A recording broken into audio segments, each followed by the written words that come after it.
हिंद प्यारे साथियों, इस वीडियो में बात करने वाले हैं इंडियन एयरफोर्स में अग्निवीर की नई भर्ती के बारे में। तो आप सभी को बता दें कि 2023 के लिए नोटिफिकेशन रिलीज हो चुका है और इसके ऑनलाइन एप्लीकेशन फॉर्म भी स्टार्ट हो चुके हैं। सबसे अच्छी बात यह रहेगी कि इस भर्ती के लिए मेल एंड फीमेल दोनों कैंडिडेट अप्लाई कर सकते हैं, यानी कि महिला पुरुष दोनों कैंडिडेट के लिए वैकेंसी निकाली गई है। कंप्लीट इंफॉर्मेशन इस वीडियो में मैं आप सभी के साथ शेयर करने वाला हूं कि कौन अप्लाई कर सकता है, कैसे अप्लाई कर सकते हैं, क्या सिलेक्शन प्रोसेस रहता है। हर एक इंफॉर्मेशन के बारे में आपको इस वीडियो में क्लियर हो जाएगा। अगर आप इंडियन एयरफोर्स अग्निवीर भर्ती के लिए अप्लाई करना चाहते हैं तो आप इस वीडियो को ध्यान से जरूर देखें ताकि आपको सही इंफॉर्मेशन मिल पाए और सही इंफॉर्मेशन के साथ आप इसके लिए अप्लाई कर पाए। वीडियो पसंद आए तो वीडियो को लाइक शेयर करके चैनल को सब्सक्राइब कर लें और बेल आइकन पर जरूर प्रेस कर लें ताकि फ्यूचर में आने वाले हर एक जॉब अपडेट का नोटिफिकेशन आपको सबसे पहले मिलता रहे। आगे बढ़ते हैं और आप सभी को नोटिफिकेशन के बारे में पूरी इंफॉर्मेशन देते हैं। तो सबसे पहले यहाँ पे आप सभी देख ही सकते हैं कि इसका भारतीय वायुसेना यानी इंडियन एयरफोर्स की तरफ से इसका जो नोटिफिकेशन है वो यहाँ पे रिलीज हो चुका है, जो कि इंटेक 2024 का ये निकाला गया है। अग्निपथ स्कीम के अंदर इसकी भर्ती हो रही है। साथ ही में अगर यहाँ पे बात करें कि फॉर्म के लिए आप कब से अप्लाई कर सकते हैं, तो आप सभी को बता दें कि 27 जुलाई से इसके ऑनलाइन एप्लीकेशन फॉर्म स्टार्ट हो चुके हैं, यानी कि आज से। और इसके लिए आप रजिस्ट्रेशन करवा सकते हैं 17 अगस्त तक, यानी कि 20 दिन का समय आप सभी को दिया गया है और 20 दिन में ही आपको इसके लिए ऑनलाइन अप्लाई करना होगा एयरफोर्स की ऑफिशियल वेबसाइट से। और दूसरी बात, यहाँ पे बहुत बार यही कंफ्यूजन रहता है कि इसके लिए फीमेल अप्लाई कर सकते हैं नहीं कर सकते। बिल्कुल, यहाँ पे कोई भी अनमैरिड मेल एंड फीमेल दोनों कैंडिडेट अप्लाई कर सकते हैं। बस शर्त यह है कि वो अविवाहित होना चाहिए, यानी जिसकी शादी ना हुई हो वो सभी मेल एंड फीमेल कैंडिडेट इसके लिए एलिजिबल रहेंगे। तो यहाँ पे डेट आप सभी को क्लियर हो गई कि कब से लेके कब तक अप्लाई कर सकते हैं और कौन अप्लाई कर सकता है। इसके अलावा यहाँ पे बात आती है तो यहाँ पे आप सभी को कुछ इंफॉर्मेशन दी गई है। तो यहाँ पे जैसे कि अगर बात करें, the selection test is not for selection as commission officer pilot. यहाँ पे आपको कुछ बेसिक इंफॉर्मेशन दी गई है जो कि आप चेक कर सकते हैं कि कितने पीरियड के आपके लिए रहेगा। साथ ही में यहाँ पे कुछ आप सभी को बताया गया कि आप इसके लिए ऑनलाइन एप्लीकेशन फॉर्म अप्लाई कर सकते हैं और वो भी एयरफोर्स की वेबसाइट से। इसके अलावा यहाँ पे आपको ऑनलाइन रजिस्ट्रेशन के बारे में डेट मैंने ऑलरेडी आपको क्लियर कर दिया है।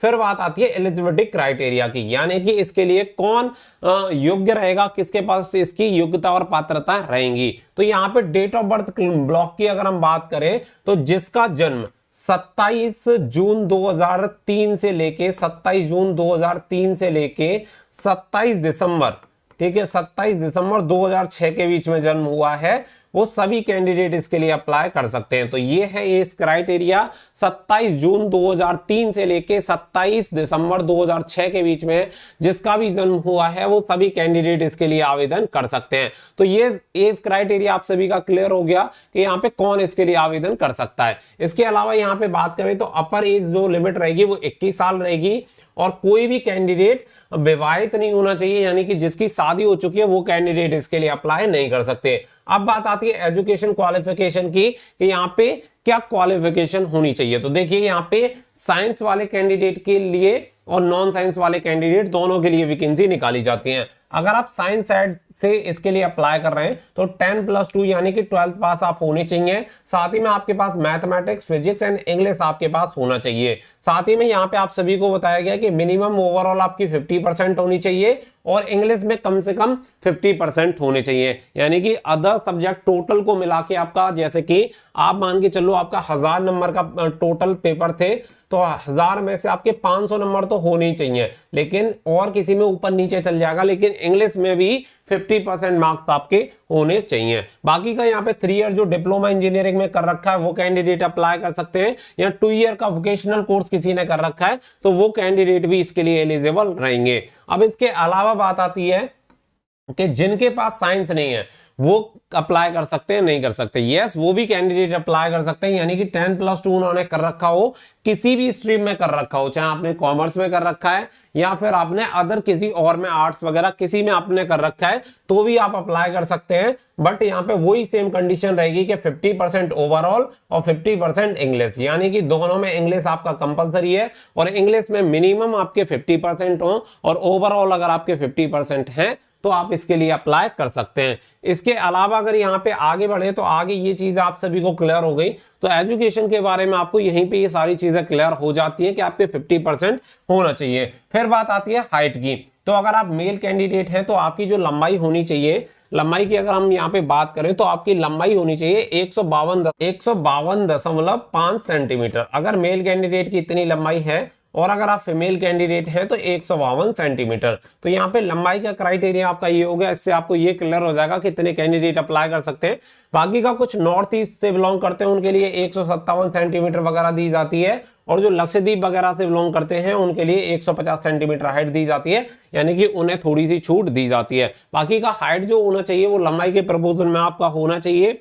चेस्ट की बात करें तो यहाँ पे चेस्ट नॉर्मली कितनी भी हो बट 5 सेंटीमीटर का फुलाव उसमें होना चाहिए, तो आपकी जो चेस्ट होगी मेल कैंडिडेट के लिए वो नॉर्मल बैठ जाती है। बाकी की कुछ यहाँ पे मेडिकल कंडीशंस हैं, तो मेडिकल कंडीशंस के बारे में आप सभी को पता ही है कि आप बिल्कुल मेडिकली फिट होने चाहिए, तभी आप इसके लिए अप्लाई कर सकते हैं और तभी जाके आप क्वालिफाई। चीजें यहाँ पे दी गई है जेंडर वगैरह को लेके, तो वो जैसे कि प्रेगनेंसी वगैरह से रिलेटेड यहाँ पे कुछ दिया गया है, बॉडी टैटू वगैरह वो सारी चीजें बताई गई हैं। फिर बात आती है यहाँ पे टर्म एंड कंडीशन के बारे में, तो 4 ईयर की सर्विस है, आप सभी को बताए अग्निपथ योजना के अंतर्गत अग्निवीर वायु के लिए वैकेंसी निकाली गई है। तो एम्प्लॉयबिलिटी के बारे में, ट्रेनिंग के बारे में और छुट्टियों के बारे में भी यहाँ पे इंफॉर्मेशन दी गई है।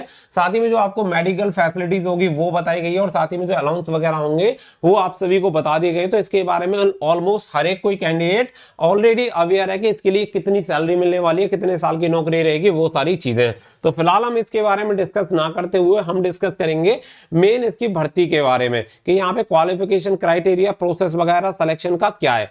तो अब इसके अलावा अगर हम यहाँ पे बात करें तो देखिए यहाँ पे होता है फेज 1, यानी कि जो आपका सीक्वेंस ऑफ एग्जामिनेशन होगा। तो फेज 1 में आपका रिटन एग्जामिनेशन होगा, ऑनलाइन टेस्ट आपका होगा। तो फेज 1 में ये आपका जो एग्जामिनेशन होना है इसमें आप सभी देख सकते हैं साइंस वाले जो स्टूडेंट होंगे उनका जो टेस्ट रहेगा वो रहेगा 60 मिनट का, जिसमें आपका रहेगा फिजिक्स, मैथमेटिक्स एंड इंग्लिश आप सभी का रहेगा 10+2 सीबीएसई सिलेबस आपका रहने वाला है। और जो भी अदर देन साइंस वाले कैंडिडेट है उनका 45 मिनट का यहाँ पे टेस्ट रहेगा, जिसमें आपका इंग्लिश रहेगा 10+2 का, साथ ही में रीजनिंग एंड जनरल अवेयरनेस यानी कि राग आपकी पूछी जाएगी। तो ये तो आपका हो गया। साथ ही में यहाँ पे अगर कोई देना चाहे science subject and other than science subject दोनों का देना चाहता है तो टोटल 85 मिनट का यहाँ पे उसका पेपर होगा, यानी कि 3 तरीके से आपका पेपर होगा, केवल साइंस वाले और अदर देन साइंस वाले और साइंस वाले प्लस नॉन साइंस वाले, ये दोनों मिला के एक साथ भी एग्जाम दे सकते हैं। तो वो यहाँ पे आपको क्लियर कर दिया गया। साथ ही में मार्किंग पैटर्न आप सभी को बताया गया कि हर एक क्वेश्चन के लिए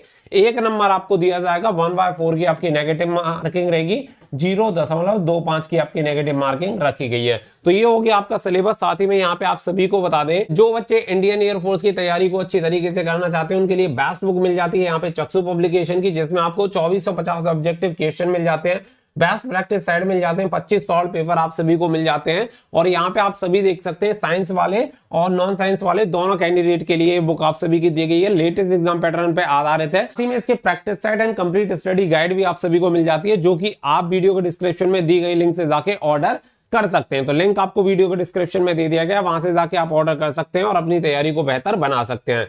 आगे बढ़ते हैं तो आगे ये सारी चीजें आप सभी को यहाँ पे फेज 1 की क्लियर हो गई। इसके अलावा आता है आपका फेज 2। तो फेज 2 के बारे में यहाँ पे आप सभी देख सकते हैं, सारी चीजें आप सभी को दी गई हैं कि यहाँ पे जो स्कोर करेगा उसके अकॉर्डिंग यहाँ पे सेकंड फेज के लिए कैंडिडेट क्वालिफाई होंगे। और जो कैंडिडेट क्वालिफाई होंगे, जो फेज 1 में शॉर्ट लिस्टेड होंगे, उनके लिए एक नया एडमिट कार्ड ईमेल के थ्रू भेजा जाएगा और फिर उनके बाद यहाँ पे जो अगला सेकंड फेज होगा वो यहाँ पे स्टार्ट हो जाता है, जिसमें आपका पीएफटी वगैरह करवाया जाता है, वेरिफिकेशन ऑफ एलिजिबिलिटी वगैरह करवाई जाती है। वो सारी चीजें यहाँ पे आपकी होती है, मेडिकल वगैरह सारी चीजें, जिसमें आप सभी का फिजिकल फिटनेस टेस्ट की अगर बात करें तो 1.6 किलोमीटर की रनिंग 7 मिनट में कंप्लीट करनी होगी, 7 मिनट में। जो मैं बोल रहा हूं वो थोड़ा सा ध्यान से सुनिएगा। और फीमेल कैंडिडेट को 8 मिनट में 1600 मीटर की दौड़ पूरी करनी होती है। बाकी का पीएफटी 2 में मेल कैंडिडेट को 10 पुशअप्स 1 मिनट में करनी होती है, 10 सेटअप करनी होती है 1 मिनट में और 20 स्क्वाट यहाँ पे करने होते हैं। बाकी का फीमेल कैंडिडेट को 10 सेटअप और 15 स्क्वाट यहाँ पे 1 मिनट में करने होते हैं, 15 स्क्वाट और 10